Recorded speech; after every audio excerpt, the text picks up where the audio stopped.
Yeah, that should be next. Okay. So, rendering Quran and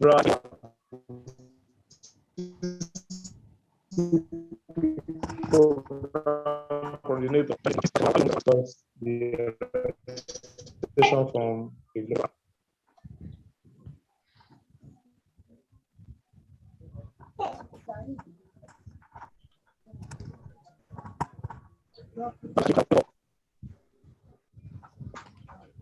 أعوذ بالله من الشيطان الرجيم. بسم الله الرحمن الرحيم. يا أيها الناس اتقوا ربكم الذي خلقكم من نفس واحدة وخلق منها زوجها وبث منهما رجالا كثيرا ونساء واتقوا الله الذي تساءلون به والأرحام إن الله كان عليكم رقيبا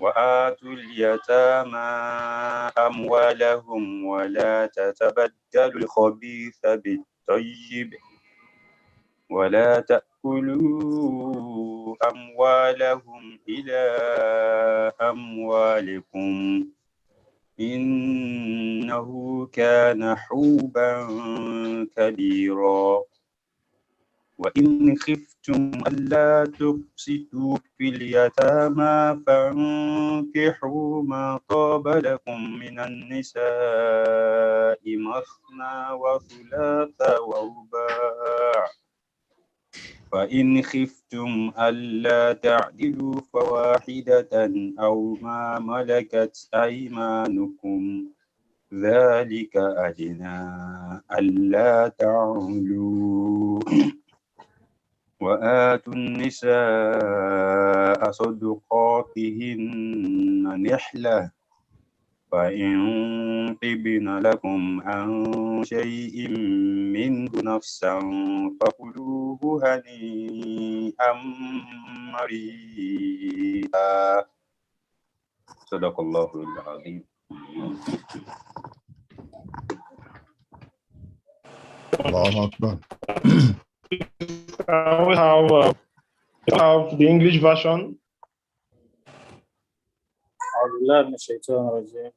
Bismillahirrahmanirrahim. Seek refuge in Allah from the devil, their cups. In the name of Allah, the most gracious, the most merciful.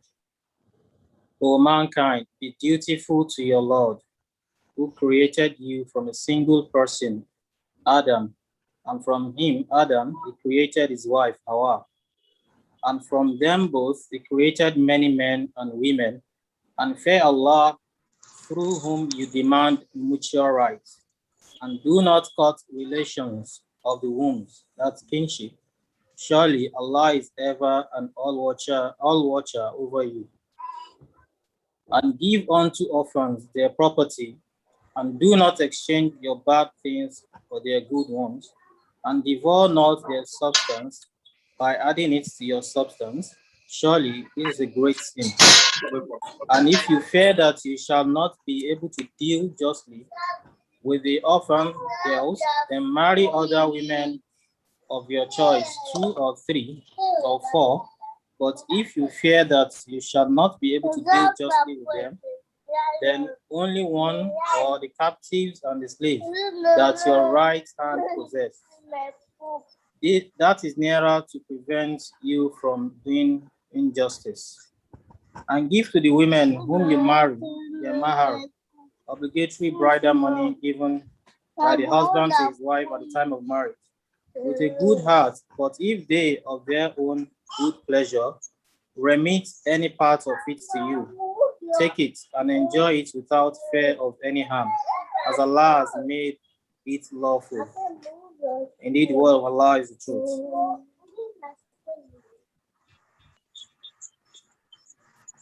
Allahu Akbar. Thank you very much.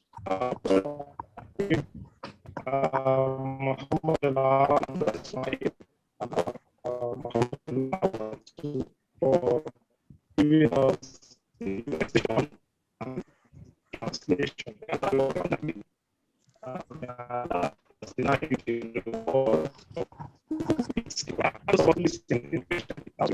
mean, so moving to the next item on the agenda, which is I have using the whole house the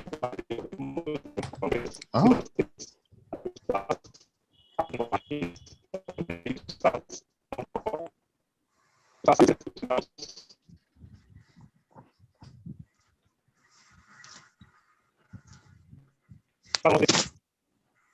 Assalamu alaikum wa rahmatullahi wa barakatuh. Wa alaikum salam wa rahmatullahi ta'ala wa barakatuh.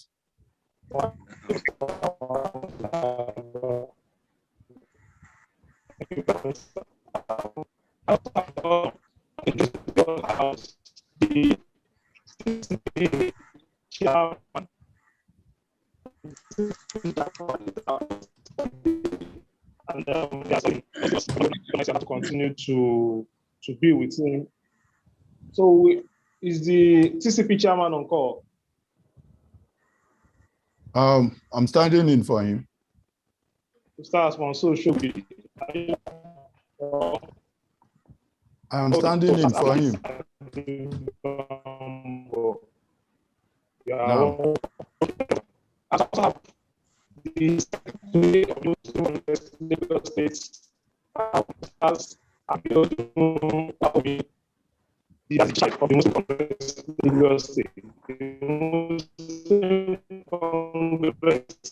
The mother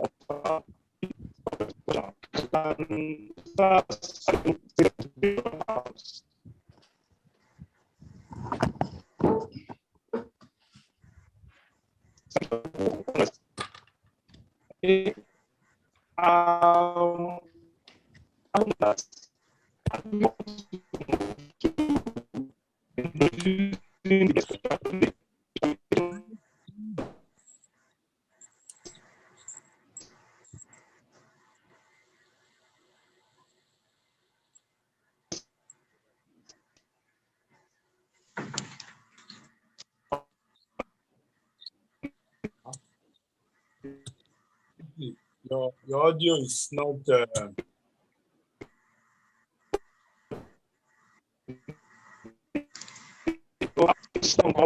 Dr. Abdul Fattah.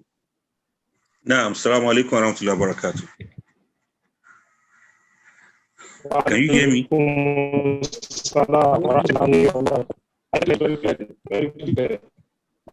you hear me? Loud and clear. All right, I was trying to do my video so that you all can hear me very well. I hope you can hear me loud and clear now. Loud and clear. Yes, we can hear you loud and clear. Alhamdulillah. Thank you very much for that, sir. So we welcome you. So we shall be taking the opening remark, that is the welcome address. And the welcome address, inshallah, shall be taken by the TCP Vice Chairman in person of Ustaz Abdul Wahid Adebambo. So Ustaz Abdul Wahid Adebambo, please, can you please quickly give us the welcome address? Assalamu alaikum wa rahmatullahi ta'ala wa barakatuh. Wa alaikum. It is my pleasure to welcome us all to this month's webinar. As part of our program, as part of our activities lined up to enlighten the populace, the professionals, and those that are not professionals in the field of their area of professionalism. And as we know that Islam is the bedrock of every Muslim, and it is important that we also take note of this for us to flow in line with what we have. It is my pleasure to welcome the Wali of Lagos State TMC. It's our pleasure, Alhaji Abdul Wahid Omotunde, and the secretary, Alhaji Abdulaziz Abiodun Olawumi. Our guest lecturers today, Dr. Abdulhakeem Adeyemi. It's my pleasure having you around, and all other dignitaries and our listeners online. As we know, TCP is an offshoot of the TMC. It's a professional wing of the Muslim Congress, and it's set out to ensure that the pristine Islam is taken to the nooks and crannies of all the professions in Nigeria and abroad. As Muslims, it is expected that we must try as much as possible to bring this to fore in our area of specialty. And we know TCP is set up, with a very, varied, programs that it has. One of such programs is what we are having today, the webinar, the monthly webinar. There are also programs that are lined up, the Tezkiah, online Tezkiah, physical Tezkiah, and other areas. Apart from all these that we have, there are other things that we do. Sensitization program and encouraging people. We also have a program that is called Catch Them Young. That is also pointing, a kind of a button to the fresh graduates of universities, to bring them, just to give them the, to nurture them from the scratch as they are coming out of university, for them to know that being a professional, requires a lot of, things. As we know, the membership of this association, this body, the professional, is such that it's open to all graduates, the working class, and the fellows. Because the fellows we always give us, they have the wider experience in the incubation room, where they will also be the boomer. They are the baby boomers that gives training to other people. As I line up, sir, not to bore us and take our time, sir, the program is such that when we have that, the registration of members is on now.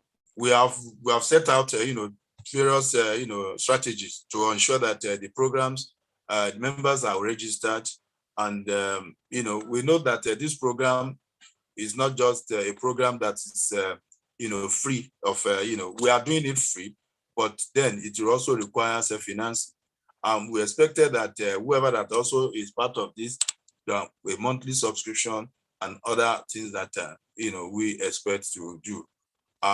What we have, lined up is something that we want to ensure that Islam in the professional realm is not, put, to a labor to relegation, and we try as much as possible to ensure that we have this.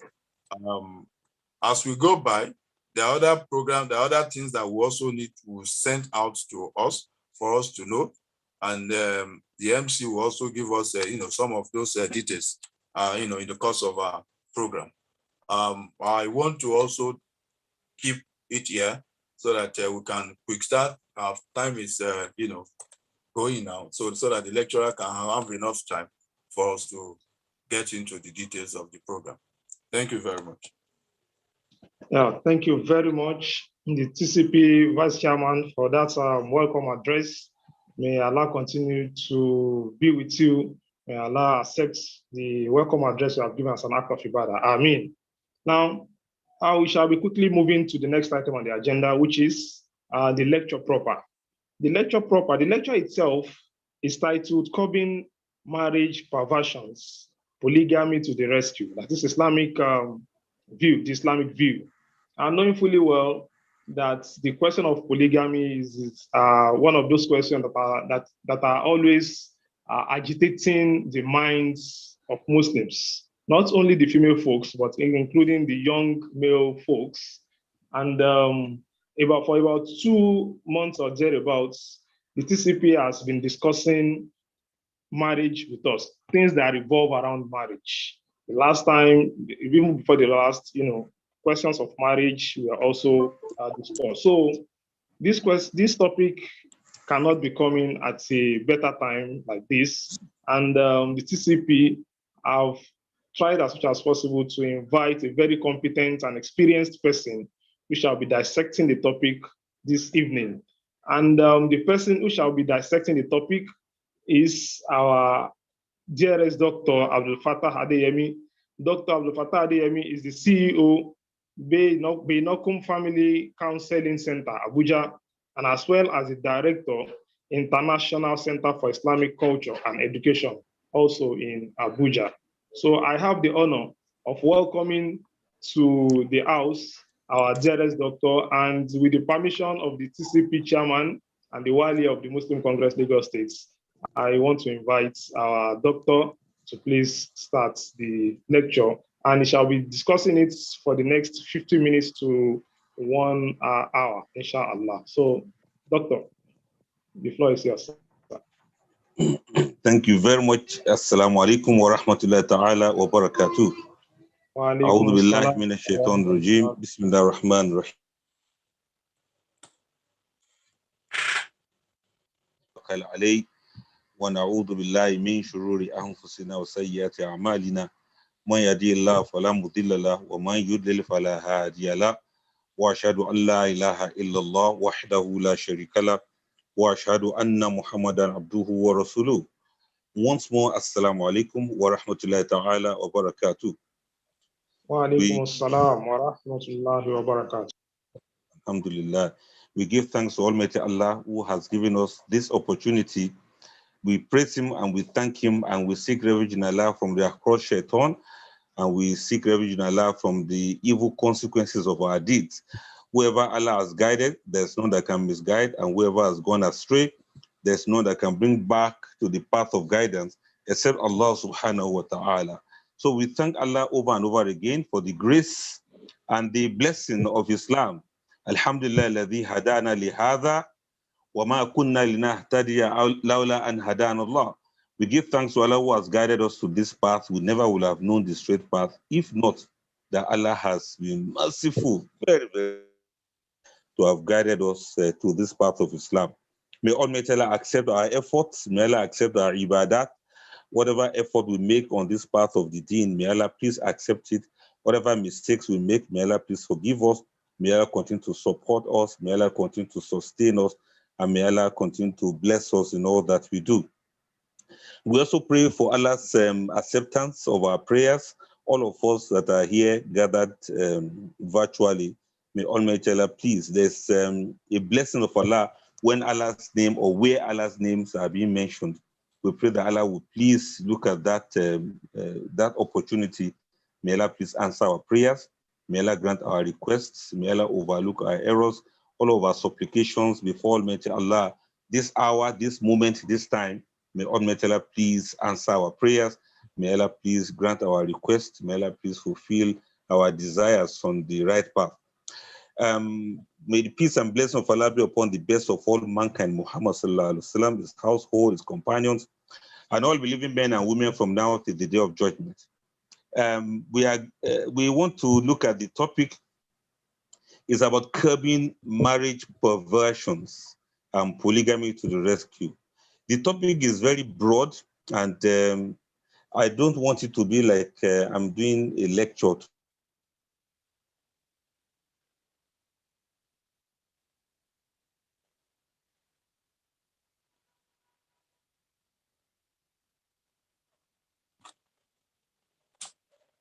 Hello, sir, are you there?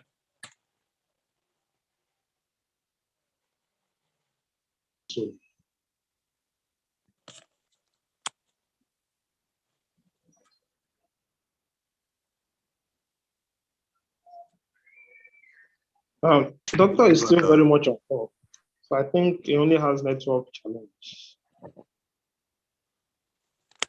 Still on call. He has not been disconnected.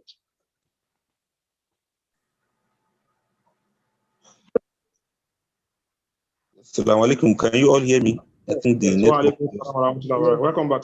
Thank you. Sir. All right. Thank you very much. There was a little bit of cut off there. So I was saying that, well, some people know some things, some people don't know some things, and there's really perversion in marriages too. Almighty Allah subhanahu wa ta'ala has put everything in place in Islam. And I remember the verse that was recited when I joined this discussion and when I joined this platform.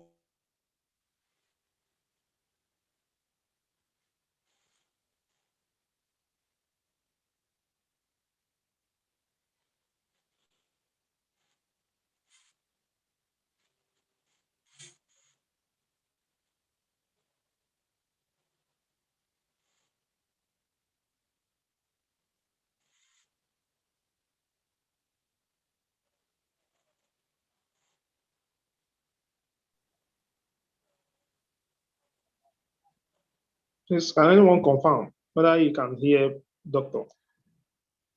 No. Okay. Good. So I think it's having network challenge.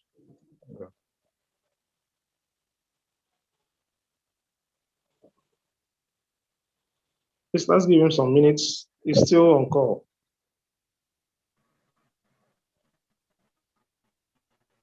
Assalamu alaikum.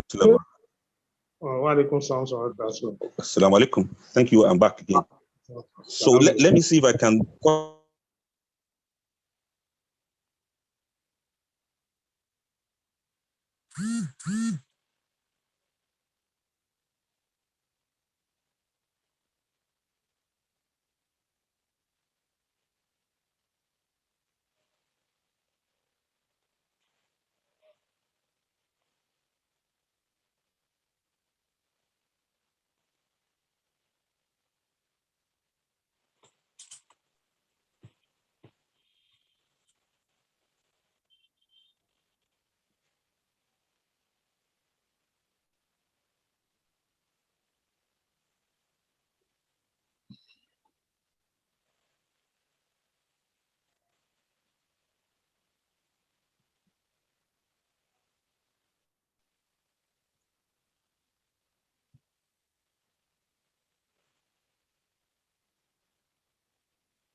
I think there's network challenge at this end.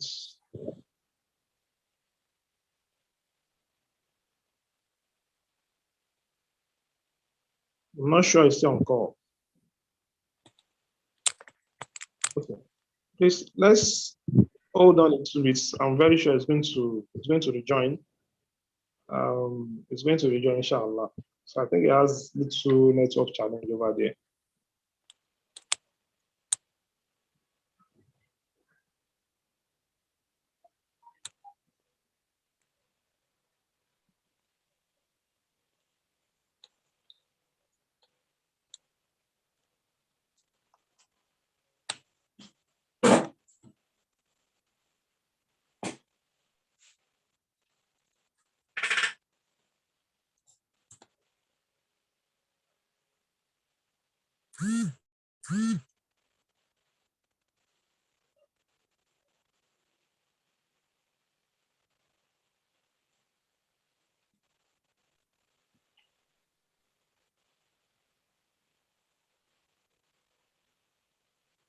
So why trying to wait for doctor? I think is it back? I think we'll continue to keep the platform a little bit busy. Knowing fully well, okay. The topic which is to discuss with us, we are all aware, is a topic that ordinarily is agitating the minds of virtually everybody. Particularly now that we have a lot of challenge in most homes. Okay, if you're having challenge in most of our homes, in fact, it has been reported that within a year and a year or 2 years, most of the marriages we have in recent times, collapse. If most of the marriages we have in recent time collapse, particularly among the non-Muslims, but even among the Muslims, we are now having it. And we are even having it even more among the educated Muslims. if we are having it more among dedicated Muslims, then it becomes very important that the Ummah, look at how we can sustain our various marriages, and not just about if we are unable to sustain just one, then how do we go about, doing Muslim and the likes? And Islam as a religion is a religion that provides solution to virtually every problem of humanity. And even polygamy itself has also come to solve certain problems among human race. Statistics in the recent time has shown that the population of the female folks outweighs that of the male. The ratio now, as it's been said, is about 6-1. And even anybody that is interested in little research can go to any of our general hospitals to do a census of children that were given birth within a period of 1 week, given birth to within a period of 1 week. We all realize that the population of females definitely outweigh that of male. If that is the case, and at the same time, we all know that most male die before their female counterparts. Okay, so if that is the case, definitely polygamy must take place. Okay, if we are to have peace in our respective marriages, those that have even that have married just one, even if you need peace in that your marriage, okay, then some people should be allowed to marry 2 or more, because people that go without husband, they will do everything humanly possible, to either snatch your husband from you or share your husband with you illegally. But Islam wants people to be responsible, because those that are doing things illegally, they won't be responsible for anything. So those of us who want, polygamy, Islam wants us to do it responsibly in such a way that you are not only taking the joyous part of it, so that you can also be responsible. Okay, and in a way, it means we are also curbing sex hawking in the society. So that is why polygamy is also very important. So some of these issues, I think, will be part of things that our guest lecturer will be discussing with us now. And as we continue to wait for him, so we'll continue to look at some of these things. Ustaz Ali Bambo. Assalamu alaikum. Please, are you in contact with him? I'm trying to get across now. Okay, inshallah. So we are waiting. So please, let's just relax a little bit. Definitely is going to join us. So if we're having this disparity in population, in the ratio of our population, definitely something must be done. Okay, and some may ask, if males are allowed to marry 2, 3, or 4, as the case may be in Islam, what about the female folks, particularly those that want to talk about gender equality and things like that? You see, it has been said for over time, it has been proved for over time that just one man can take care of 2, 3, 4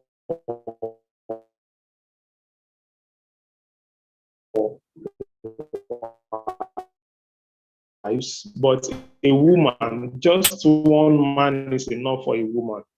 Okay, and that is not only applicable to human beings. When you look at lower animals, the same thing is applicable to other sex. Just one will be enough to take care of all of them. Okay, so that is one. And this issue of polygamy, it is also very important that the Muslim male folks understand it much more better, so that when they want to practice it, they practice it to the envy of all. Because marriage in Islam ordinarily is an act of worship. The same way we observe our salats, the same way we fast, and some other things like that. So marriage is also an act of worship. Since we learned about salah, about our prayers, we learned about some other things. Okay, definitely we also need to learn about marriage, not just about polygamy, but even marriage itself. Then the same way we learn about marriage, we must also proceed to learn about polygamy if we need to practice it. Okay, so that tells you that knowledge and the fear of Allah should be the base, or should be the base of an Islamic home. Whether you have just one wife or you have two or more wives. If knowledge and the fear of Allah is the basis or is the foundation, definitely you're going to be having, a successful polygamous home. And at the same time, scholars have said it for over time that who do we get married to? Who we get married to is also very important. Even Allah himself has, talked about compatibility. Okay, that the believers should get married to believers, So somebody who takes in their hand should find such a partner as well. So these are some of the issues that are agitating, that should ordinarily agitate, the minds of Muslims, because polygamy, as it has been recommended by Allah, for those who can practice it, is expected to solve problems, and it's not expected to create additional problem for the human race. Okay, so we now are at the forefront, thanks to the Congress professionals who are also bringing this issue. So we are now at the forefront of, trying to dissect it, trying to look at how we can help ourselves, how we can acquire more knowledge about some of these things. So definitely, the topic is apt, not just apt for now, but it's apt at all time. It is my hope that, though I'm also aware that it is being recorded, so it is my hope that even the audio is going to be shared in due course, so that we can continue to listen to it from time to time. Inshallah. So Ustaz Ali Bamba, how far?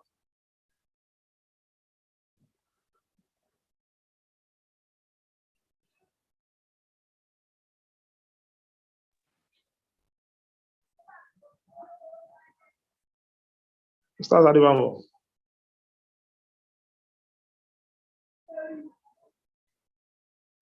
So I think maybe still trying to get in touch with him on how to rescue the situation.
Hello, Ustaz Ali Bamba. How far? mo ti send message sí platform, sí chatbot, so mo tún fẹ́ pè wọ́n padà pé bóyá try another network. Okay. Using MTN, MTN has Yes, challenge yes, me. yes, Yeah. yes. Let me just tell him that.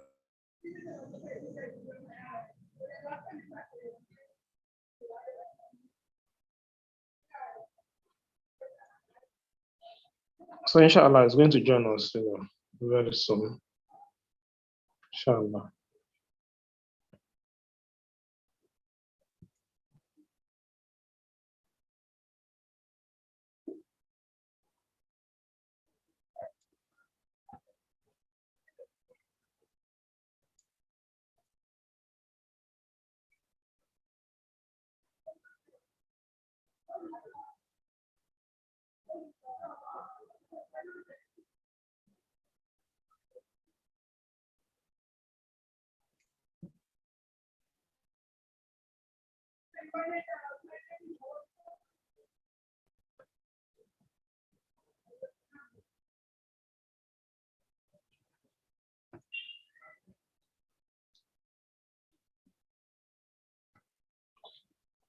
Um,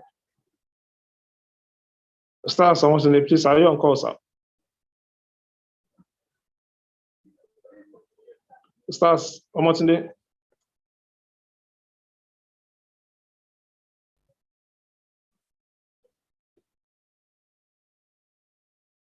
Stars, Omotunde.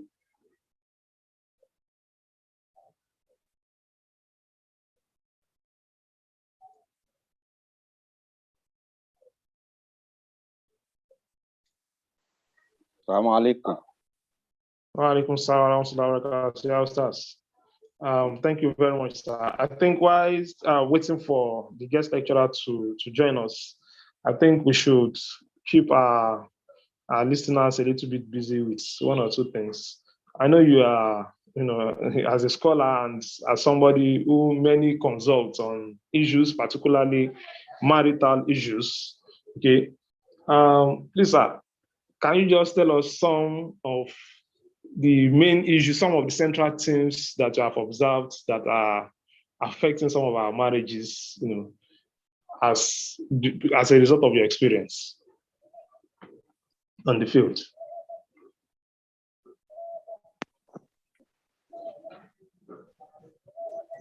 Okay. I want to say that we wait a little bit for the lecturer. The situation I am presently may not be conducive for that now, please. All right. Okay, sir. Let's wait a little bit for him. I have also contacted the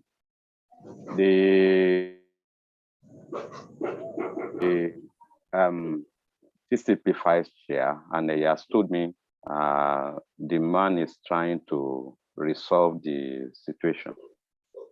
Okay. All right, sir. Thank you very much, sir. Okay. Let us have the recitation of the Quran so that people's time will not be wasted. At least they listen to Quran, and it's also part of worship to do that.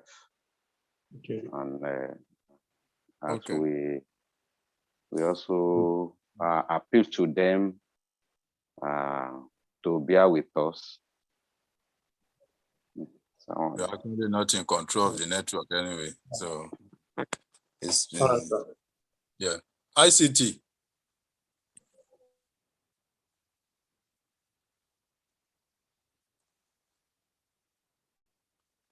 ICT, please engage the audience with Quranic audio.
الحمد لله فاطر السماوات والأرض جاعل الملائكة رسلا أولي أجنحة مثنى وثلاث ورباع يزيد في الخلق ما يشاء إن الله على كل شيء قدير ما يفتح الله للناس من رحمة فلا ممسك لها وما يمسك فلا مرسل له من بعده وهو العزيز الحكيم يا أيها الناس اذكروا نعمة الله عليكم هل من خالق غير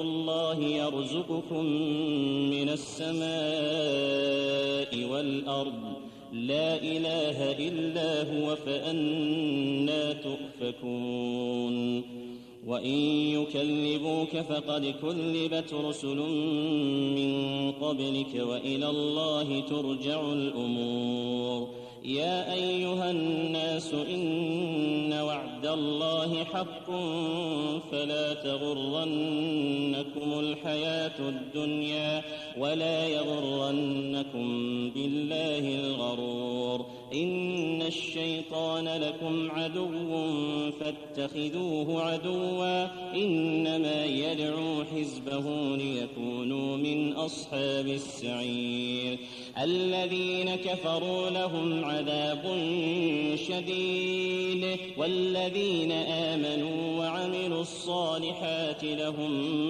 مغفرة وأجر كبير أفمن زين له سوء عمله فرآه حسنا فإن الله يضل من يشاء ويهدي من يشاء فلا تذهب نفسك عليهم حسرات إن الله عليم بما يصنعون والله الذي أرسل الرياح فتثير سحابا فسقناه إلى بلد ميت فأحيينا به الأرض بعد موتها كذلك النشور من كان يريد العزة فلله العزة جميعا إليه يصعد الكلم الطيب والعمل الصالح يرفعه والذين يمكرون السيئات لهم عذاب شديد ومكر أولئك هو يبور والله خلقكم من تراب ثم من نطفة ثم جعلكم أزواجا وما تحمل من أنثى ولا تضع إلا بعلمه وما يعمر من معمر ولا ينقص من عمره إلا في كتاب إن ذلك على الله يسير وما يستوي البحران هذا عذب فرات سائغ شرابه وهذا ملح أجاج ومن كل تأكلون لحما طريا وتستخرجون حلية تلبسونها وترى الفلك فيه مواخر لتبتغوا من فضله ولعلكم تشكرون يولج الليل في النهار ويولج النهار في الليل وسخر الشمس والقمر كل يجري لأجل مسمى ذلكم الله ربكم له الملك والذين تدعون من دونه ما يملكون من قطمير إن تدعوهم لا يسمعوا دعاءكم ولو سمعوا ما استجابوا لكم يوم القيامة يكفرون بشرككم ولا ينبئك مثل خبير يا أيها الناس أنتم الفقراء إلى الله أنتم الفقراء إلى الله يا أيها الناس أنتم الفقراء إلى الله والله هو الغني الحميد إن يشأ يذهبكم ويأتي بخلق جديد وما ذلك على الله بعزيز ولا تزر وازرة وزر أخرى وإن تدع مثقلة إلى حملها لا يحمل منه شيء ولو كان ذا قربى إنما تنذر الذين يخشون ربهم بالغيب وأقاموا الصلاة ومن تزكى فإنما يتزكى لنفسه وإلى الله المصير وما يستوي الأعمى والبصير ولا الظلمات ولا النور ولا الظل ولا الحرور وما يستوي الأحياء ولا الأموات إن الله يسمع من يشاء وما أنت بمسمع من في القبور إن أنت إلا نذير إنا أرسلناك بالحق بشيرا ونذيرا وإن من أمة إلا خلا فيها نذير وإن يكذبوك فقد كذب الذين من قبلهم جاءتهم رسلهم بالبينات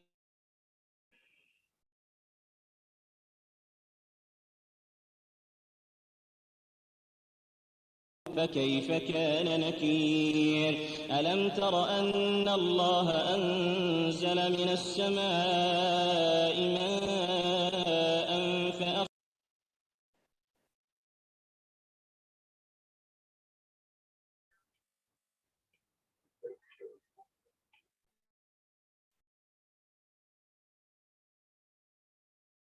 the Sheikh that gave us open prayer, Sheikh Tirmizi, and the stars that also recited the Quran for us from Surah to Nisa, and all of those who are hiding behind their phones and cameras there. Wherever you are, may Almighty Allah be pleased with all of us. May Allah forgive us our sins. May Allah pardon our mistakes. May Allah overlook our errors. We begin in the name of Allah, the most gracious, most merciful, and we seek refuge in Allah from the across shaitan. أعوذ بالله من شرور أنفسنا وسيئات أعمالنا. Dua of iftitah much earlier because I thought to start 4:30. But alhamdulillah, I enjoyed the session so far because I got a little more about the Congress professional. I have been much more familiar with TMC. So when I saw the Congress professional, I was wondering, is it not TMC? I thought it's TMC that I'm supposed to speak with. But I'm happy as Brother Kamaldeen has explained it now. It's much clearer that TCP is one of the arms of TMC, which I am much familiar with. So I'm very happy and I'm grateful that I have been given an opportunity to address all of us this evening. May Almighty Allah make it be worth our while. May Allah grant us the reward in this world and the hereafter. Earlier on, I sent a lecture note very, very late indeed, because my brother that has always reminded me, he did that severally, but I was not able to meet up because of so many other demands. So I openly apologize to him that I didn't send it to him in good time. But nevertheless, I do hope that he will make it available to everyone. I want to do the lecture, but I would rather call it discussion, because I just want to be speaking to us, as in we're discussing. I want it to be a discussion. I want it to be that I'm speaking to you. If not that the Zoom network can misbehave sometimes, it can have life of its own. I would have said everybody's mic should be on so that we can just be talking. But because of the network that may go off and on and off, I want you to please bear with me. I will just speak to you as if we are discussing, and I want you to please follow the discussion as we are going. I may not follow my lecture note word for word.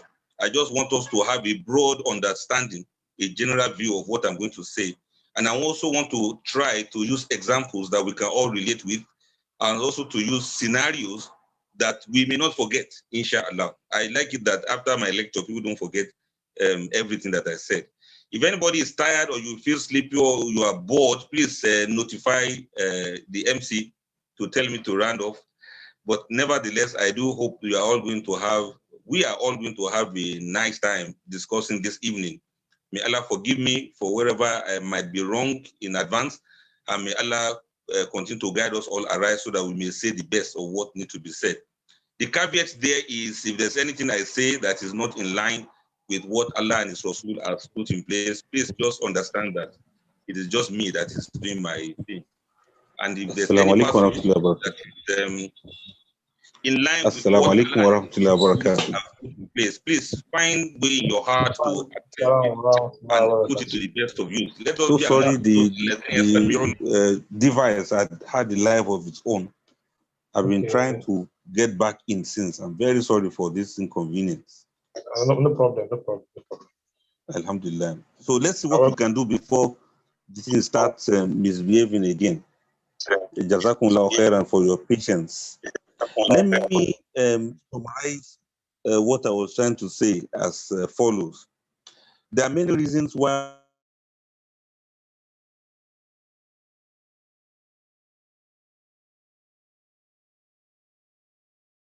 Almighty Allah put the concept away.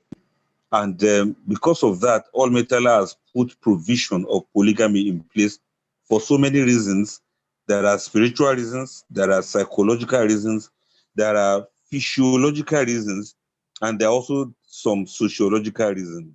In fact, some people even say there could be political reasons, just like we saw in the example of some of the things about the Prophet Sallallahu Alaihi Wasallam.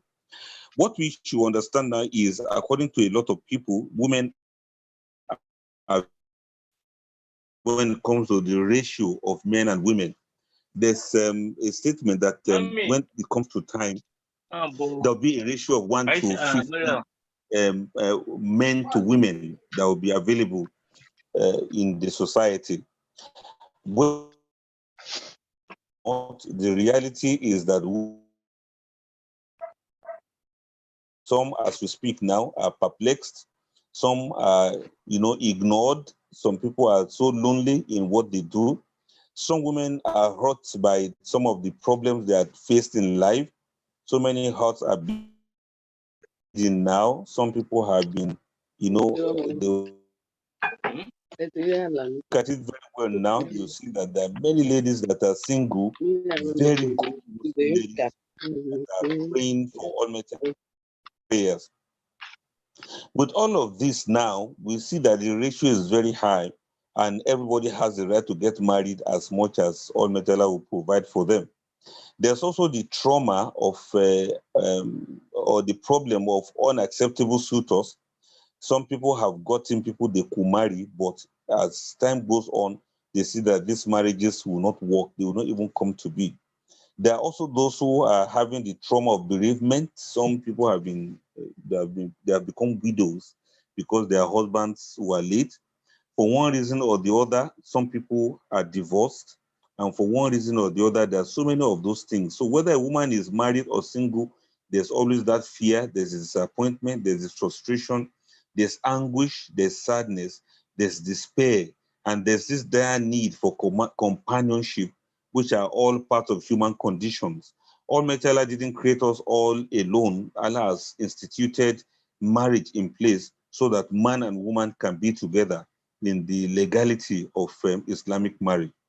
With all of these things, Allah now put polygamy as one of the ways through which these problems can be solved. Don't also forget that there are some people who are married now as we speak. But because of growth, as we are growing and advancing in life, so many things change with us. For example, there are some people who, for personal reasons, they need polygamy as individuals. I've mentioned the fact of the ladies who are divorced and those who are widows who will need to remarry again. What of those they have never been married before, yet there's nobody to marry them at the age of 25, at the age of 28, at the age of 35? We know some ladies that are above 40 now and they have never married before. And I heard of a lady that is close to 50 now. She's a Muslim woman, but she has never married before. All of these women will have to marry in one way or the other because Allah has not permitted zina for them. Allah has not allowed somebody to go out of the way to do what is haram. You see, there's this very interesting aspect of the Sharia. If somebody travels somewhere and there's no food to eat apart from pork, Islam permits that the person can eat pork just to keep alive, just to survive. But there's no provision like that in Sharia with regards to zina or fornication or adultery. Allah would not say, okay, if you go somewhere and you don't have a wife, then you can commit adultery. Or if you are old and there's no husband yet, then you can commit zina. Allah didn't give any room for that. And this is one of the reasons why Almighty Allah has made marriage to be legal for us to, satisfy our urges and desires. In another way, the woman in the house may have some personal reasons why her husband can marry. For example, matters of libido, there may be very sharp differences in the libido of men and women. Some men, as they are growing, their libidos begin to improve. Some people, as they are growing, their libidos begin to reduce. For some men, as they grow, when a man has passed the age of 40, it is possible that his libido will shoot high while he's experiencing what we refer to as midlife crisis. Mid-age crisis happen for men starting from 45 to something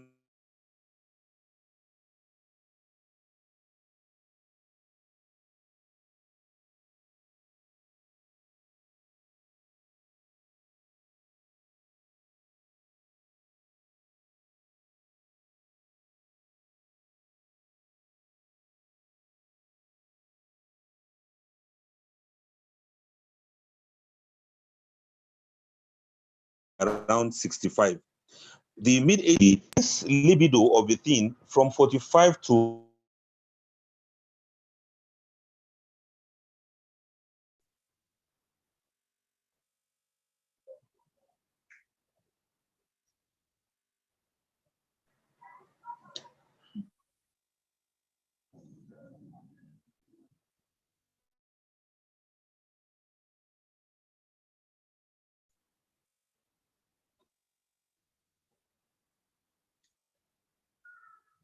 Hello, doctor. Are you still there?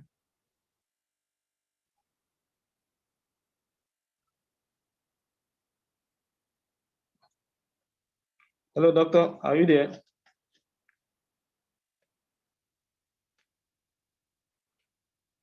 Please, am I the only one that can't hear him? Can anybody confirm? No, you are not the only one. Okay, It's okay, back. okay. Everybody, yes. everybody. So there's that confusion. Okay, alhamdulillah.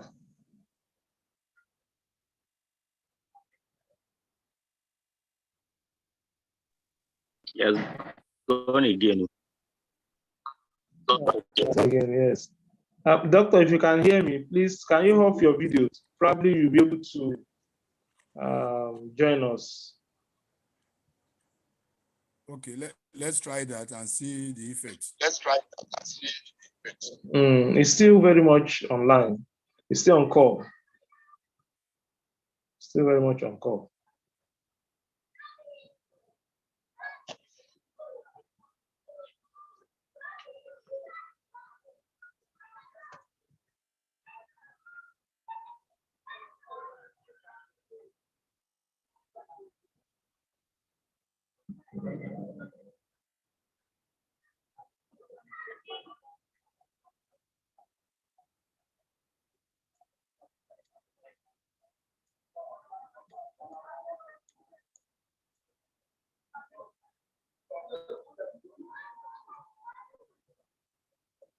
Yeah. I think he has left. I think the network has kicked him out.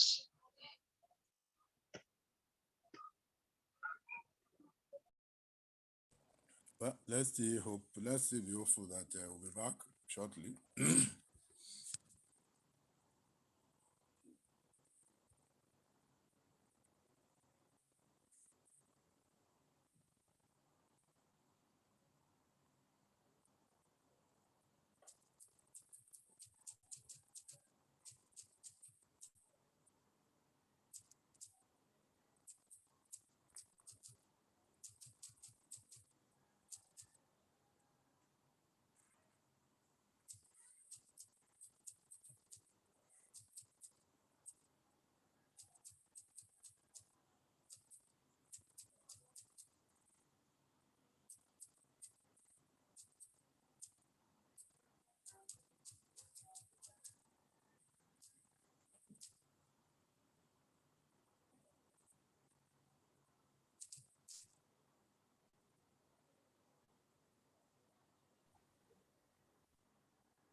Assalamu alaikum wa rahmatullahi wa barakatuh. Wa alaikum salam wa rahmatullahi wa barakatuh. Inshallah, we shall get there, inshallah. This thing has been very troublesome for today, but please bear with me. Yes, Doctor, hello, sir. Please off your video. Probably we'll be able to okay, perhaps. Okay, yes. Let's try it like that. Yes, I hope you can hear me now. Very clear, sir. So this crisis that some men go through happen to be one of the reasons why this matter of whether to marry or not marry comes up. As at that age of 45 and above, like I mentioned, there will be a lot of changes in his life and his perception about realities of life. One, he may want to do certain things that he has not been doing before. He might want to experiment on some areas of life that he feels is losing out on. It can also be possible that, well, he feels he's getting old and there are certain things he has not achieved. Some of them will begin to join clubs. Some of them will begin to join cults if they are not good Muslims. I'm talking generally now. Some will go and join politics even when he knows that he cannot win. And some will become sugar daddies if he is not Islamically conscious. At this point in the stage of some men, the urge to have extra partner becomes very strong. For those who are Muslims amongst the people who experience this midlife crisis, the next thing to go about is to think of marrying another wife. It doesn't matter whether the wife in the house is good or bad, like some people used to say. Some people say, okay, maybe he's marrying another wife because the wife in the house is bad. It doesn't always follow. In fact, some men, when they see that they have a good wife in the house, that is what gives them the encouragement to go ahead and get an additional one. You know, human beings now, you have one thing and it is good, then you want to have another one so that it can be better or the goodness can be increased. For some, because they have bad marriages, it is also an impetus for them to want to marry another wife. So head or tail, men will always go polygamous if the society, if the circumstance should present itself. We also have the first point I mentioned earlier on, that we have so many women that are out there looking for who to marry, serious about getting a partner, but the only people that they have available are these men that are already married. These married men are tested and trusted. If he's a bad person, it is easy to know. If he's a good person, you can look at his wife and children. If he's responsible, you can be able to make assessment by looking at the families he already has. So while we say that men are fond of wanting to go into polygamy, we should not also forget that it is women that they are actually trying to marry. No man will be able to force a woman to marry him unless that woman concedes or the woman consents to that marriage. And so while we say, you men, you have you have too much shower or you have too much desire. Why are you the ones talking about marrying another woman and so on and so forth? We should not forget that men are not trying to marry men like themselves. They are trying to marry women that are single or women who need husband. Some, like I said, have been married before as women. Their husband died or they are widows or they grow up and there's nobody to marry them. These are some of the reasons that may be responsible for this matter of polygamy. Now, I was talking about libido and the rest of them. If you observe very well now, I want us to be a little objective about it. If you observe very well, you get to the matters of infidelity are so rampant nowadays. People keep extramarital affairs. People go outside to go look for other women. And some women also go outside to go look for other men. Why? Why is it like this? It is like this because there are many things that have,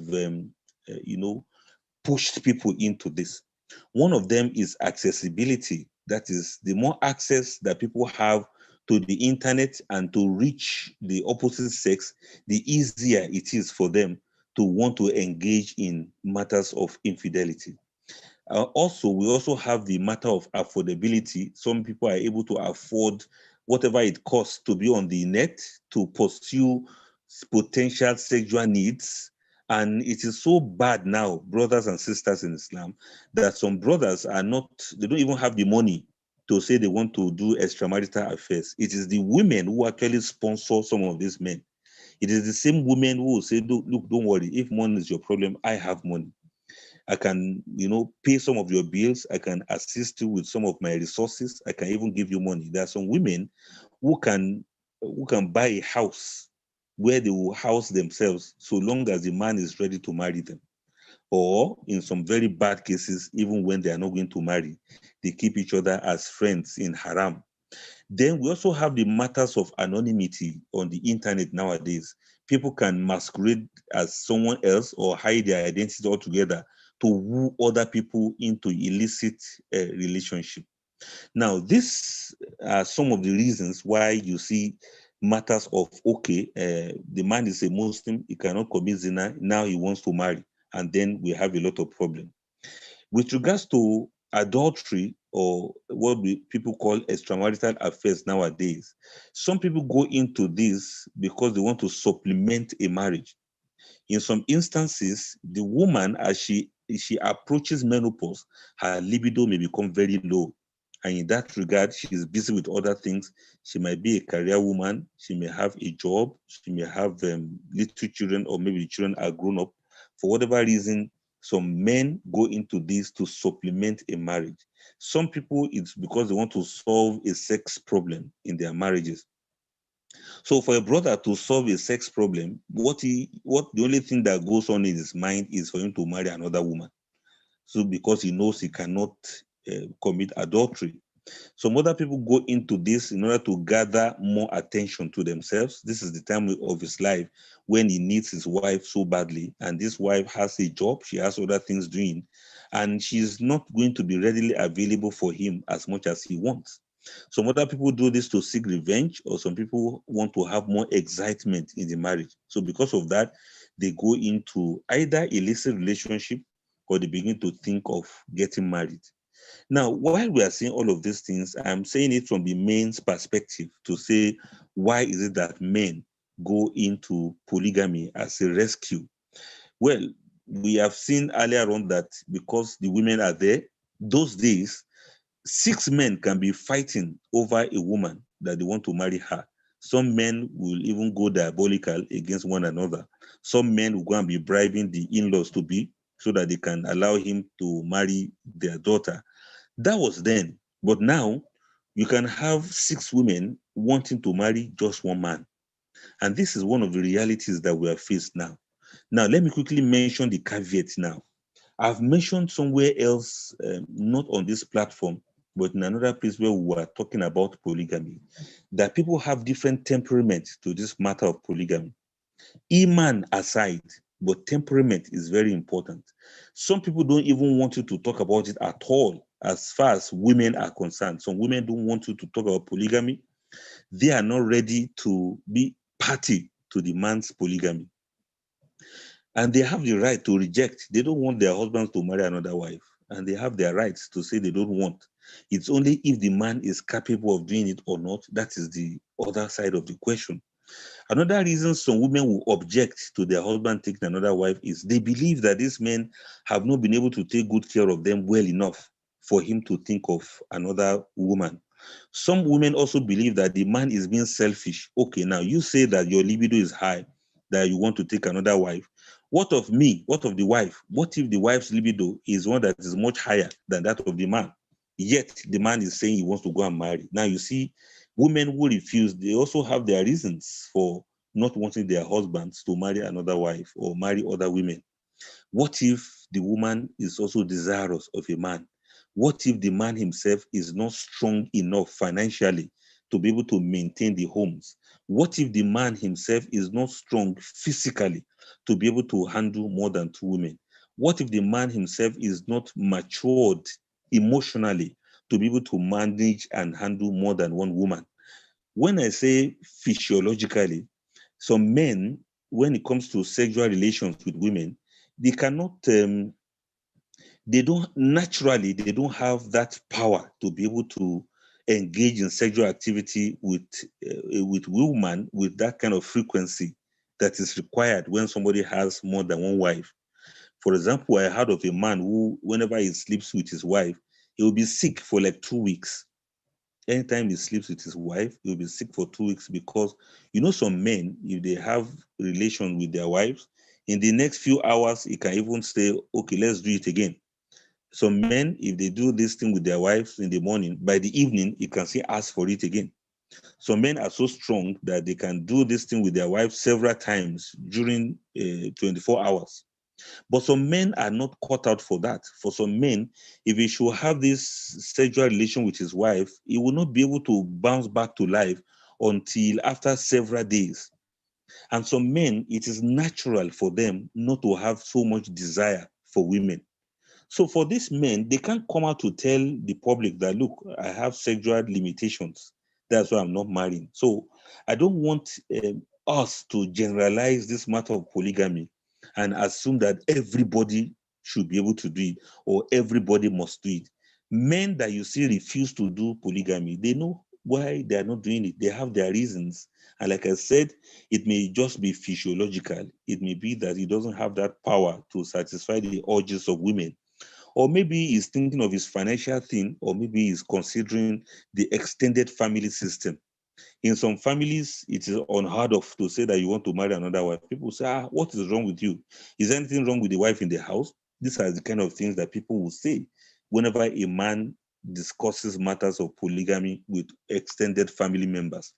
In some other families also, it is the woman that's actually the financier of the marriage. Is the woman, is the wife that is paying the fees, is the wife that is paying the bills, is the woman that is paying the house rent. Maybe the house even belongs to her. Is the woman that has more money to afford to buy a car. Is the woman that even buys food for the family. Now, a family where is the woman that's the breadwinner, you can see that it's going to be very difficult for this same man to think of marrying another woman.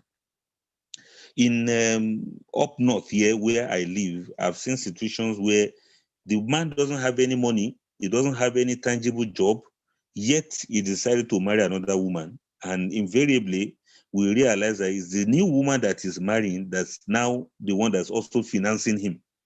Some men are like that. Should I say they are lucky? Well, whatever thing, some they say two heads are not the same. Some men are able to get away with it, and some men it's a lot of problem for them from within their families and to the extended family. Now, all these things we are saying, I'm trying to summarize to say that it is not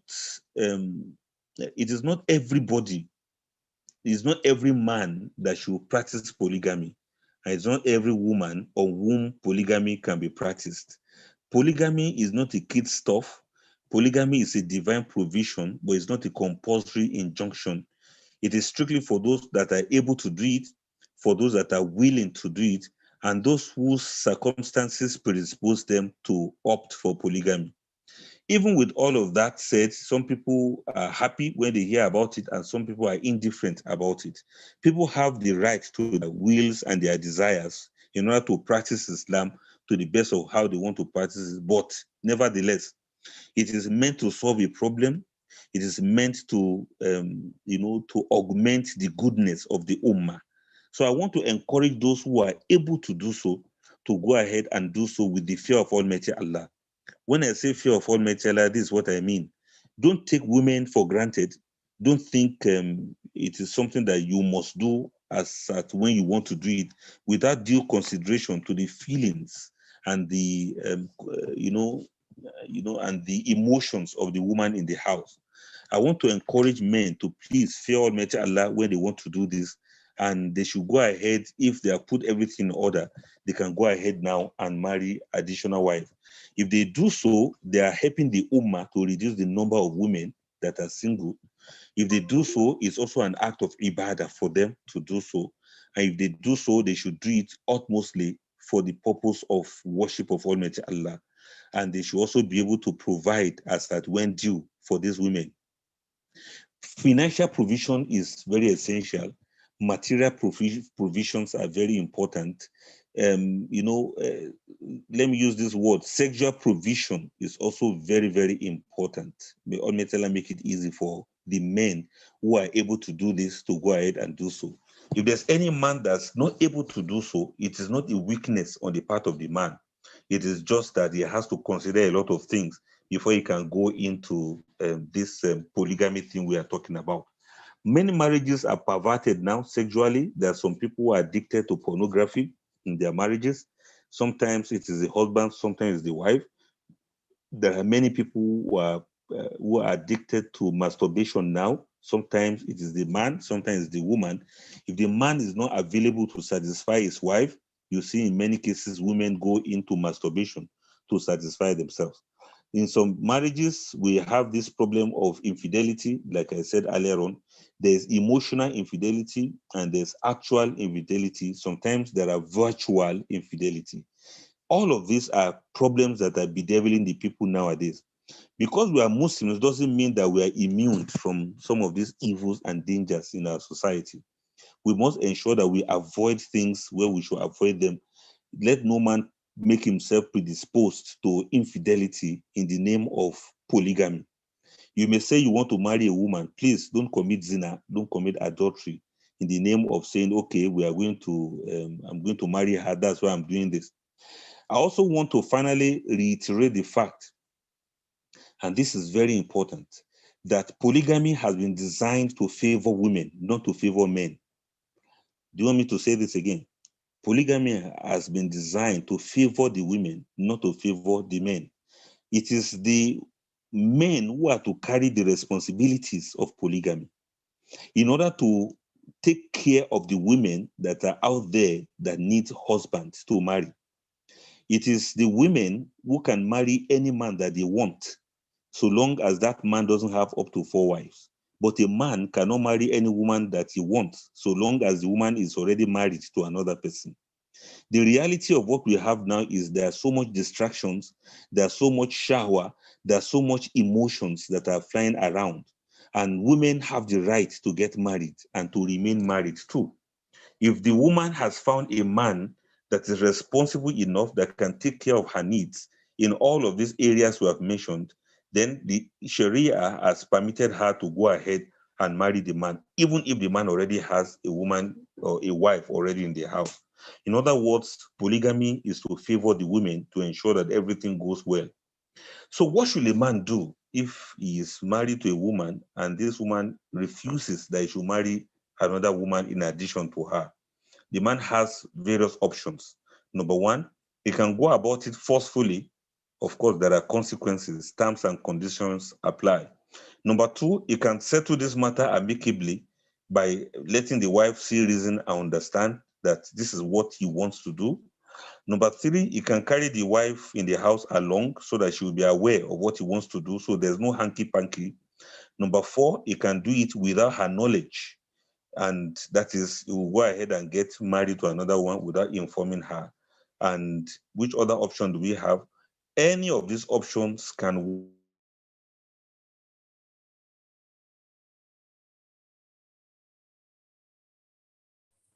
I hope the women are not praying against this election.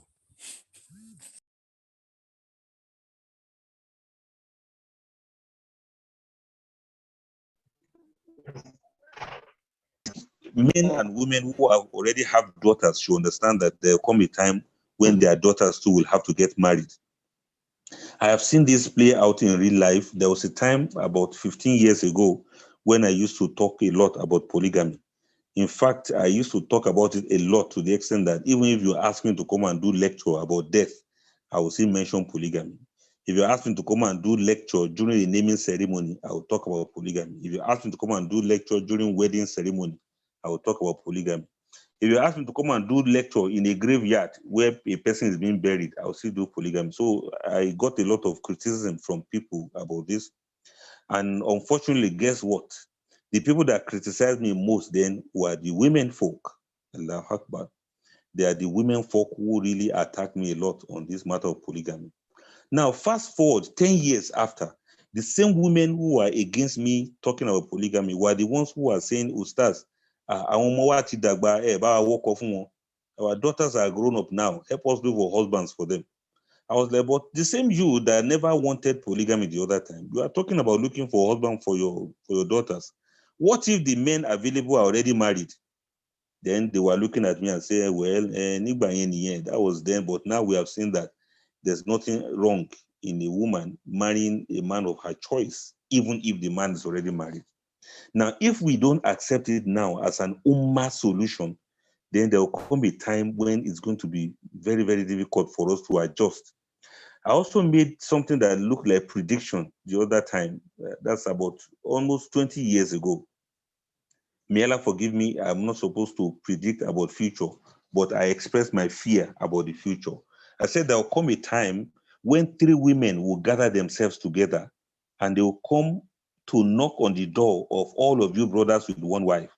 They will knock on your door and they will say, the 3 of us are ready to be your wife because we know that you have only one wife. 3 of us will join you as your wives so that you have 4 wives. When I said it, people laughed. It was a very funny joke then. But I don't know about you brothers, but I do counseling almost every day. And I experience a lot of women who are crying daily that Allah should give them their own husband. The reality is coming up now. Many people are now aware of the importance of polygamy. Polygamy is the one that can come to the rescue of the problems we have in the Ummah. But like I said, the caveat, that is the terms and condition that applies, is that polygamy is not for all men. Some men cannot even settle quarrel between their 2 daughters that are fighting. Some men cannot settle quarrel between their wives and their younger sisters. Some men cannot settle quarrel between 2 people. How much more will they be able to cope when matters of polygamy comes up? Another template I want to recommend for men who want to go into polygamy is, once you have all of these abilities we are talking about, please ensure that you make enough provisions for these women to be able to pursue their lives and to pursue their careers. Don't force 2 women on top of one another. Don't say this woman and that woman, they must do things together. Nobody does that anymore. Don't say these women must flow together. Allow them to be friends to themselves on their own. We are talking about matured women. You cannot force them on one another. If they don't want to see each other or they don't want to live together, please respect their opinions in this matter. Women also have the right to negotiate the terms and conditions of their involvement in a marriage. You can be very sensitive to the woman that's coming from outside. You can be very kind towards one coming from outside, but don't totally neglect the emotional disturbance that will happen to the one that's already inside.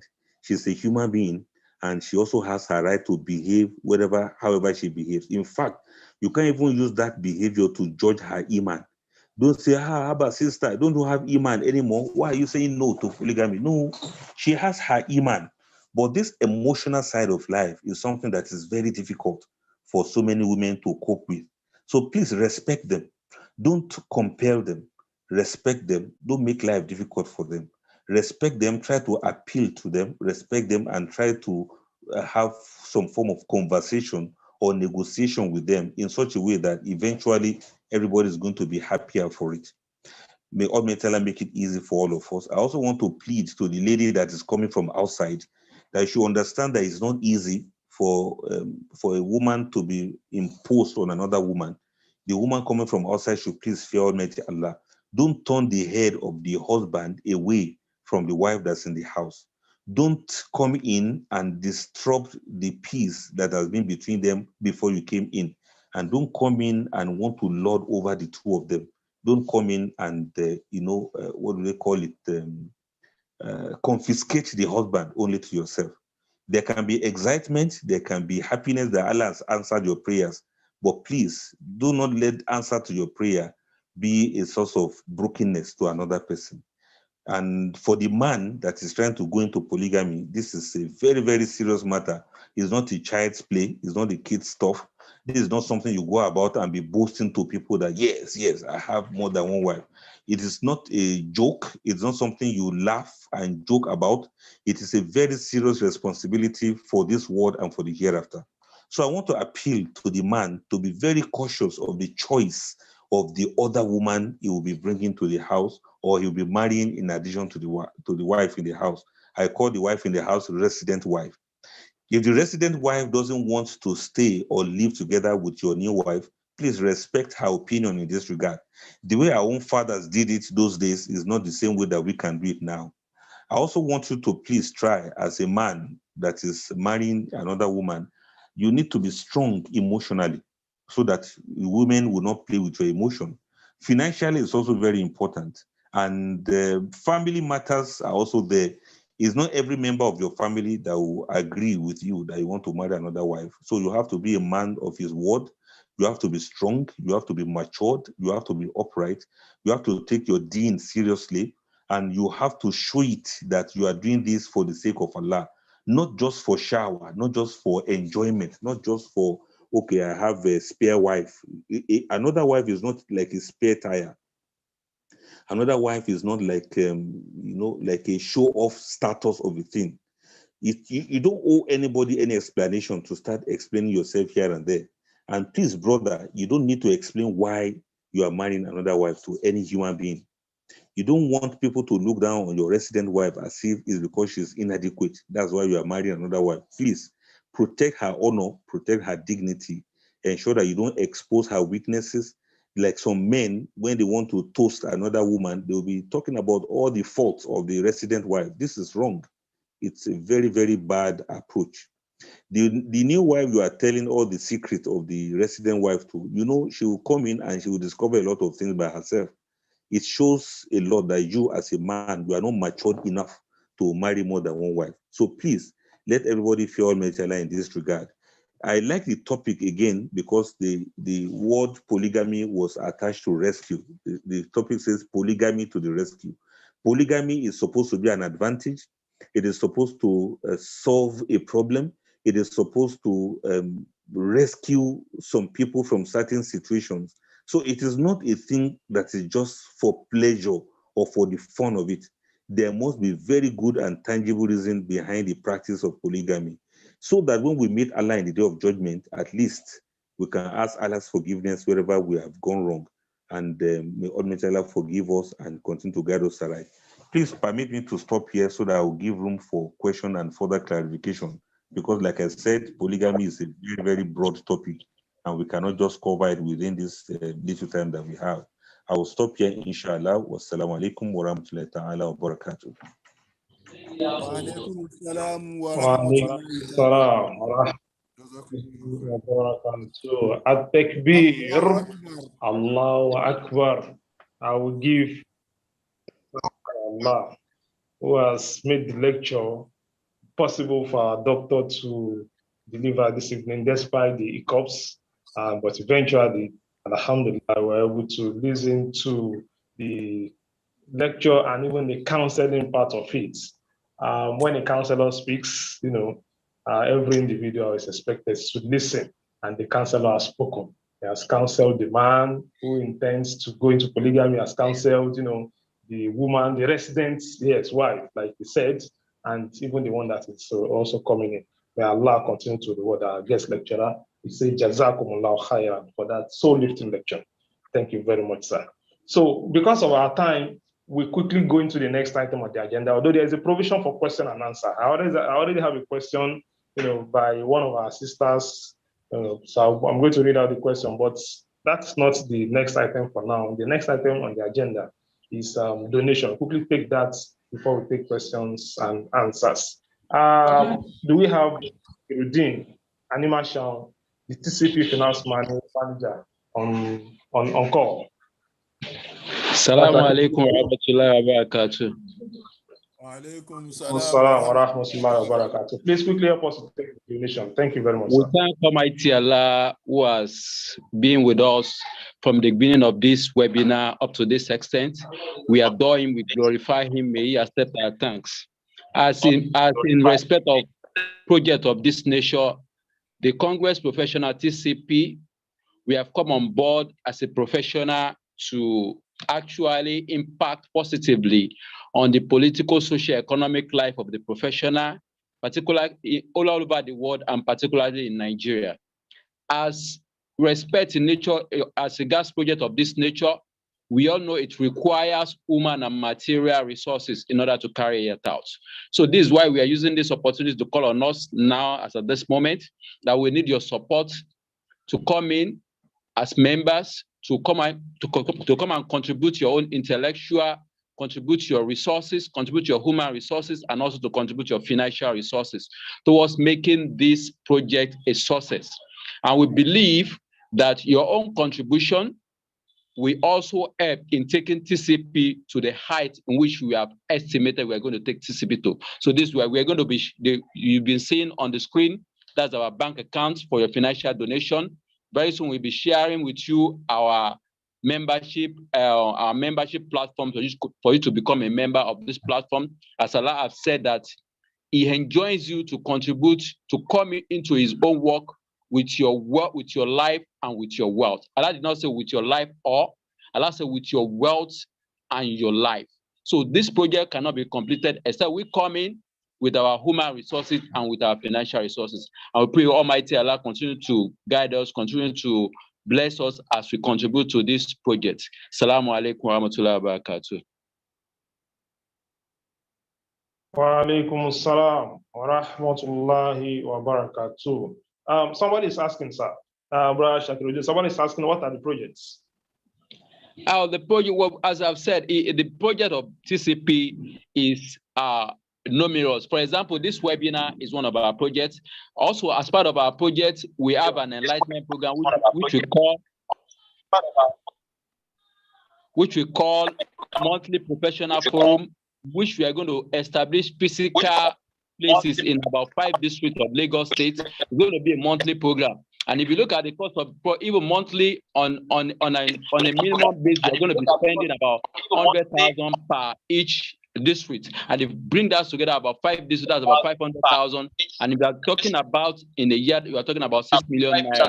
We also have a lot of enlightenment programs for the professionals, for the experienced, and for the graduates. So all this we are brought in together so as to be able to create a positive influence in the social, economic, and political life of the professional in all over the world, and particularly in Nigeria. So those are just some of the projects I can itemize for now.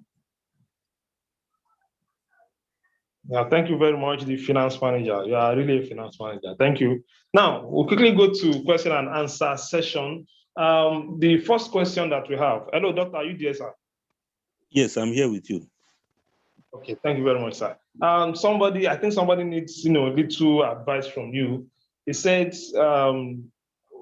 she wrote on the platform that the husband to a friend of ours has just joined the Lion Club. The man complained that the house is getting bored and things like that, but the woman insisted that resisted. She said he shouldn't join, but eventually joined, and ever since that has not been so peaceful that she should lend a voice. Okay, she wants me to respond to the husband joining Lions Club. Yes, sir. Yes, Yes, sir. What is his age? He should be above 40 to be behaving like that. This is part of the midlife crisis that I was talking about earlier on. Men want a sense of belonging. They want to join a group. They want to be part of an organization and things like that. But we are Muslims. We should understand our allegiance should be first and foremost to Islam. I believe there are so many Islamic organizations that we can have, and we'll be able to achieve what we need to achieve. Personally, I do not know a lot about Lions Club or Rotary Club and those kind of clubs. Some people say, well, if Muslims don't join, then we will not be able to make impact. People have different reasons for joining these organizations, and I may not be able to say 100% that this should be the stance of Islam about it. I just want to advise with my own opinion that we should please brothers and sisters in Islam. You see, as we have TCP now, and we have TMC, how many non-Muslims do you see come to say you want to join TMC? How many Muslims, how many non-Muslims do you see say a non-Muslim say they want to join TCP? They have their own ways of doing their things. If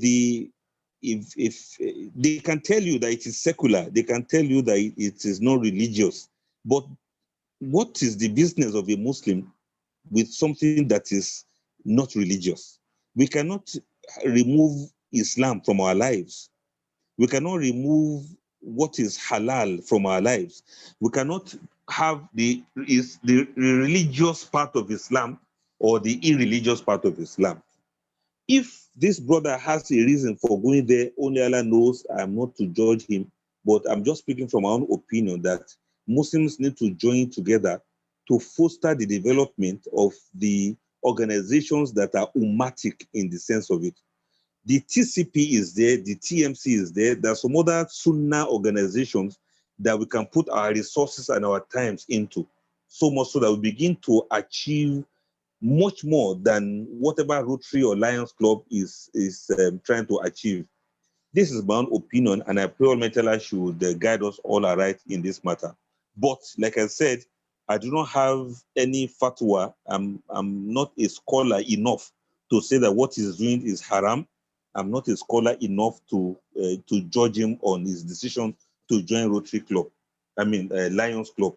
But this is just my own opinion that we should all join hands together to foster the growth of Islam. Thank you very much. Please, can you hear me, sir? Can you hear me now? Yeah, loud and clear. Yes, I can. All right. That's my response to the question. Okay, thank you very much, sir. A quick one, sir. Somebody asked, is marriage compulsory in Islam? Is marriage compulsory in Islam? Yes, the question is very obvious. For some people, marriage is compulsory for them, like the scholars have explained to us. For some, marriage is makruh, that's marriage not desirable for them. For some, marriage is mubah, that is preferred for them to get married. And for some people, marriage is haram for them to marry, to practice. Yes, for somebody to whom marriage is haram. For example, somebody who, number one, he doesn't want to have children. Number two, he doesn't have any power for women. And number three, maybe Allah has not granted him or her the apparatus to reprocreate. For such people, marriage becomes haram for them because they are going to be affecting their partner negatively by being engaged in a particular marriage. For some people, marriage is makruh, is discouraged for them, especially for those people who have certain abhorrence towards marriage, or for those who don't have that kind of libido, or for those who have mental health issues, or for those who are serving some jail terms and they'll be far away in prison. For such people, marriage is not recommended for them. For example, a man that is sentenced to 15 years imprisonment, he has no business contracting marriage because for that moment that he's in prison, his wife will not have access to him to enjoy what conjugal rights she's also supposed to have. In some other instances, some women are not supposed to get married, especially a woman that is mentally insane and she's very violent about any relationship like that. We cannot force her to a man, and we cannot force a man towards her. So relatively, marriage is sunnah of the Prophet ﷺ, and there are terms and conditions about marriage. For anybody who is able to fulfill these terms and conditions under the Sharia, yes, marriage is very important and recommended for them. And for those who, for one reason or the other, whether natural or deliberate, they do not find themselves in marriages, then for them, they should leave marriage alone. Allah would not punish them in the day of judgment for the things that they are not able to fulfill. May Allah forgive all of us.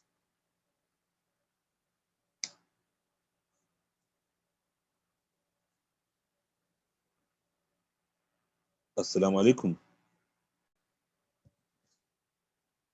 Wa alaikum salam to the barakat. MC. Seems network has taken him off too. He's on. MC. Yes. Please assist the MC in case Let me just go through the question. Thank you very much. Jazakallah khair.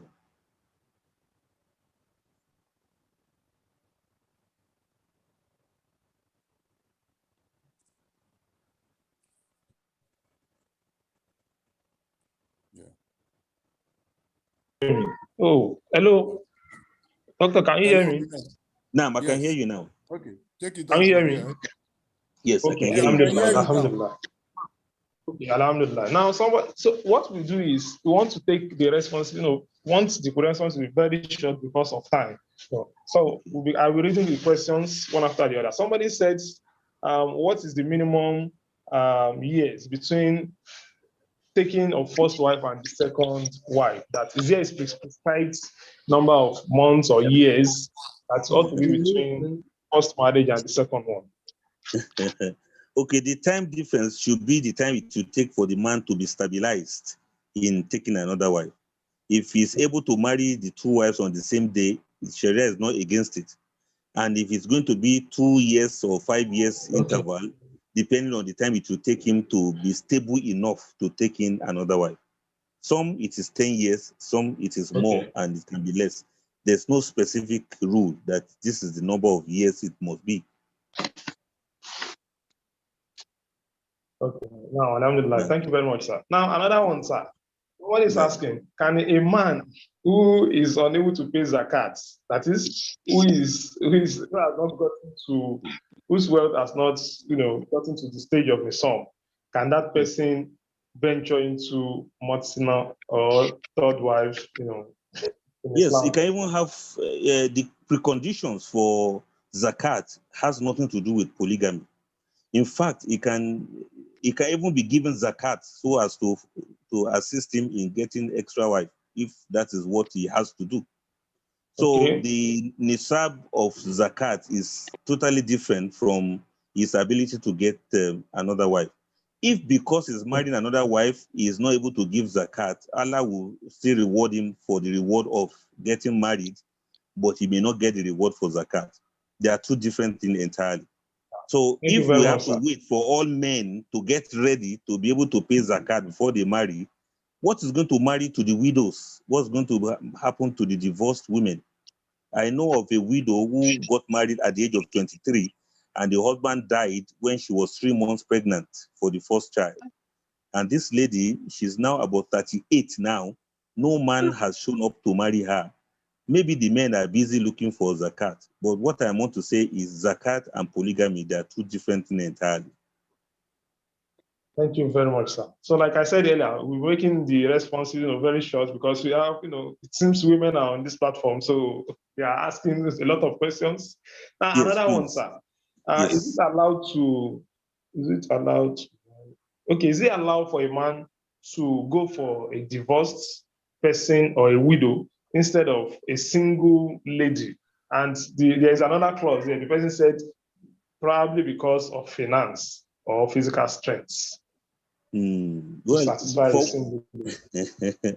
For whichever one is his problem, there's no restriction to say this is the one you must do or this is one you must not do. It's only when it comes to personal preferences that we can say, okay, why don't you marry a widow now instead of marrying a young lady? There are reasons. Take, for instance, now, when Khadija bint Khuwailid, the wife of the Prophet, died, the Prophet had the choice of marrying young ladies. He also had the choice of marrying an old lady. So the Prophet eventually married Sauda, second wife of the Prophet, a lady who was, she didn't have a husband. She had little children that time. I think her husband died, and the Prophet married her. And somebody said, "Ya Rasulullah, why would you marry somebody who is old like this?" The Prophet said, the reason being that this woman also has little children, and Khadija also left young children behind. So this woman will be able to take care of the home because she's more experienced. Now, the Prophet married a widow because of the need for that widow at that time. As time went by, the Prophet also eventually married young women. Don't forget that Aisha radiallahu anha was the third, the Prophet eventually married her as a single young lady. After Aisha, the Prophet married other women too that were either widows or divorced. So for a man that is more, our circumstances are not the same. Some people have the circumstance that the next available person that they can marry, that they are in love with, is a widow. So he should go ahead and marry a widow. But if it's a young woman, he should also go ahead and marry her. Let others do whatever they can do also. Thank you. All right. Thank you very much, sir. Now, let me just take these two simultaneously. The first one here is a man permitted to rape his wife? I think you understand what the person is trying to say. Force his wife for sexual relation, intercourse. Yeah. Then another one here is, what is the advice of doctor to married people who live at a distance with each other? The husband only comes home twice or three times in a year. Yeah, it's a very sorry situation. The first one about raping is not allowed in Islam, is not in line with Sharia. We did not hear it from the scholars that a man can rape his wife or that a man should rape his wife. We don't know of any good man that will do that will force himself on a woman. Somebody may ask, what if the woman refuses him and he has need for her? Even if that's the case, that means there's a case of nushuz, and it doesn't give a man any right to rape his wife. In fact, the Prophet ﷺ forbade a man from sleeping with his wife after he has beaten her. So meaning that you can't beat a woman and still sleep with her, meaning that you most likely be forcing her to do that act. In my own opinion, it is not nice. It is not a good thing. It is not in line with dignity of the man, and it's not in line with respect of the woman. The man that has only one wife is one who can be thinking of raping his wife because maybe he doesn't have any other way. And if they have libidal differences, that is, the man's shower is very high and the woman's shower is very low, then the Sharia permits him to marry another woman that can satisfy him rather than force the wife in the house to sleep with him. May Almighty Allah save us from this act. As for those who are very far away, we have many distant relationships now. People pretend a lot that it is all right, whereas it is not always all right. For some women, they don't have any problem with it. But for some women who have problem with their husband being away from them for too long, there's option for her. Number one, she can divorce the man and marry somebody else. Number two, she can be patient and bear with it as it is because we don't know their situation. Another reason that I've seen something like that happen before was because the woman herself said she doesn't have any shower for the man. This woman once told me that she could stay 8 months without her husband touching her and she doesn't care. She doesn't even want. And for the man to be working outside the country or for the man to be living far away, she's okay with it. She doesn't have any complaint about it. For such, we cannot say the man must come and stay with her. But the ideal situation is companionship. Let the husband and wife find ways and find jobs that can facilitate their communicating. There's Skype, there's Zoom. There are so many other digital ways of seeing each other every day if they want to see. But when it comes to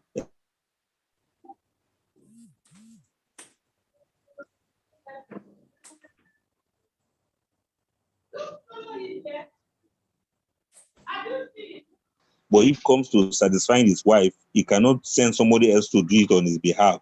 He has to make himself available.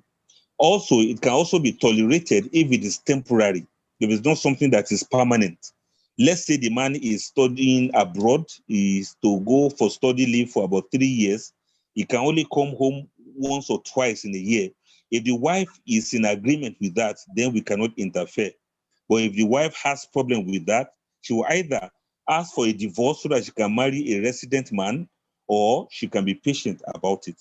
All in all, nobody should be compelled to do things that they are not able to do, or she cannot be predisposed to committing zina as a result of that. May Allah forgive us.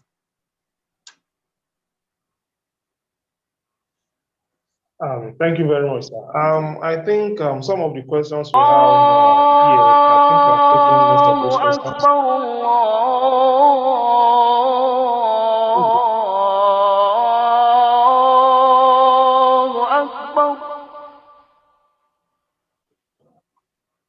Mute your mic. Who is that person? Please mute your mic. Who is that person, please? Okay, thank you very much for that. Thank you. Now, I wouldn't say maybe some of those who have not written their questions also have one or two other questions to ask dear doctor before we proceed. Okay, while waiting for that, just unmute your mic and say Teslim, we'll respond. While waiting for that, somebody is asking, I am a fan of polygamy, but my husband's approach is making me to have a rethink. He has seen a lady since last year and no dates has been chosen for nikah.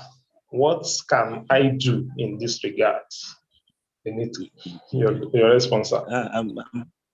I'm very happy to hear a lady say that. May Allah bless her. May Allah reward her abundantly. And may Allah bless other ladies who have such intention in mind. We wish that we have many more women like that in this ummah. Nevertheless, if her husband is in that state, maybe he's not sure, maybe he's anxious, maybe he's not certain, then you can submit your husband for counseling. The brothers at TCP, I'm sure many of you are experienced in polygamy. You'll be able to counsel and advise the brother. If the person needs an outsider, so to speak, that is not seen every day within TCP or TMC, then the person can get my number. Maybe I can be able to advise in the little way Allah will permit me to advise. I just want to encourage that polygamy is not a solo decision. You need a lot of encouragement. You need a lot of admonition. You need a lot of reminder of the sunnah of the Prophet ﷺ. And you need a lot of prayers too for Allah's support in this mission of polygamy. So we pray for the husband, we pray for the wife. May Almighty Allah guide them right. But counseling is very important. The Quran says, وَأَمْرُهُمْ شُورَى بَيْنَهُمْ. The matters of the believers are shura amongst themselves. So may Allah make it easy for us. Okay, thank you very much, sir. Sir, you said you want to give your phone number. Please, can you just tell us your number now so that we can type it on the platform for? Okay, yes, my WhatsApp number. Yes, this is my WhatsApp number. Please just send WhatsApp. Don't make call. The number is 0803 234 6721. That's 0803 234 6721. 0803 234 6721. Yes, that's the number. Thank you, Brother Abdullah Jobi. 0803. Sir. Please, is there anybody in the house that has another question? Serious matter. The time has gone. May Allah make it easy for us. Yes, somebody asks, I have a daughter, the number is there. Yes, if the daughter needs counseling, thank you very much. You can still contact us. Because of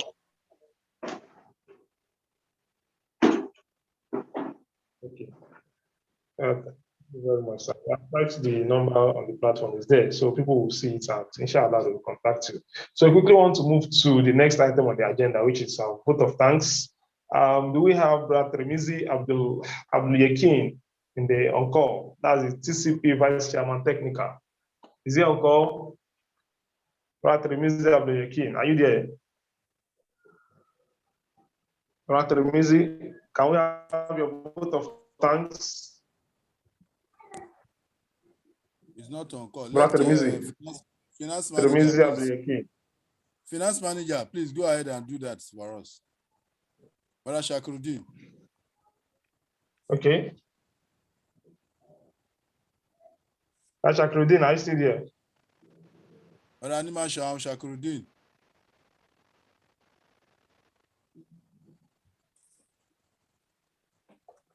Okay, if Brother Shakruddin is not there, maybe I should invite Brother Abdul Kabir Badibo.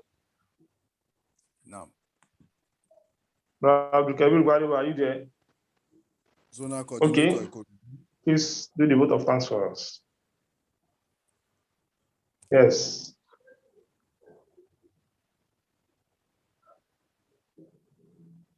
Okay, if Brother Kabir is not there, let me quickly thank the guest lecturer of the day on behalf of the Congress Professional and the Muslim Congress, and on behalf, of all participants in today's program. I also want to appreciate everybody that has contributed in one way or the other, particularly for your patience during our trying moments on this program for the day. May Allah continue to be with you. May Allah reward you all abundantly. Our dearest doctor, may Allah continue to increase you in knowledge. May Allah prolong your life. May Allah grant all your heart desire. Ameen. Shukran. Jazakumullahu khairan. Wa yakum. Jazakumullahu khairan, sir.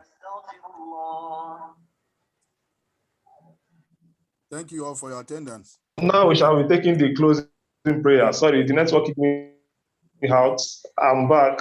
So we shall be taking the closing prayer. And the person to give us the closing prayer is Brother Abdul Kabir Arile Shere. That's the TCP coordinator, Epe Zone. Please, Brother Abdul Kabir, are you there? Abdul Karim, Brother Abdul Karim, are you there? Brother Abdul Karim Arile Shere.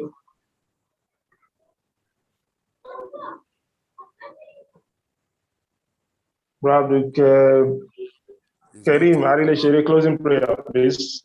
He's not on call. Okay, if he's not on call, okay, is Ustaz Amotunde still there? No, Ismail Lawal. Okay, Bryce Ismail Lawal, are you on call for the closing prayer? Okay, Bryce Ismail Lawal is not there. Rabbana taqabbal minna innaka antas samiul alim.